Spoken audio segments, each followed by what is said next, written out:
दाई दाई वो काय बेटी काय हो? दादा ला कही देना वो तोर बदमान खोज दी ते पगला गैस कटोरी कही देना वो अभी ते जवान नहीं हुए हस बेटी। मैं जवान हो गए हूँ दाई।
भरी नींद नहीं आवे लगते मोला छटपटासी सुना थस दाई सुना था लगते मोला छटपटासी जीव हलकान हो गे धक धक करे धक धकासी ए दाई वो काहे वो धक धक करे धक धकासी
सोच के लागे गुदगुदासी सुना था दाई सुना था वो सोच के लागे गुदगुदासी मते मोरे हजागे हंसी मोरे परागे का बताऊं टूरी तोला मैं मते मोरे हजागे हंसी मोरे परागे ये दुनिया लागती बिरान दाई वो दादा ला के ही देबे जल्दी खोज दी तोर बरदमान ये दाई दाई वो दादा ला के ही देबे जल्दी खोज ली अपन बरदमान अकेला दिन बीते नहीं आँखी तुम्हारे दिखे नहीं परेशान हो गए वो अकेला दिन बीते नहीं आँखी तुम्हारे दिखे नहीं बेटी तोर हो गई जवान दाई वो दादा ला के ही देबे जल्दी खोज दी तोर बरदमान ये दाई दाई वो दादा ला के ही देबे जल्दी खोज दी तोर बरदमान।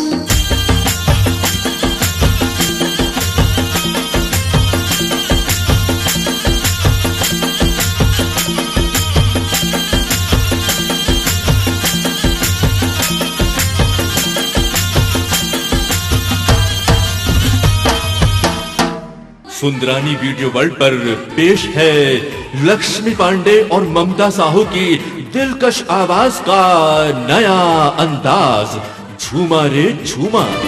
सजला सजन मन मसिया, हाँ मस्ते बड़ा रंग रसिया, मीत मायारू मन के,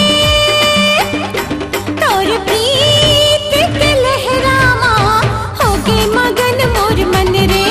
तोरे नाज अब नखरा रे, आवे जमाना ले हटके।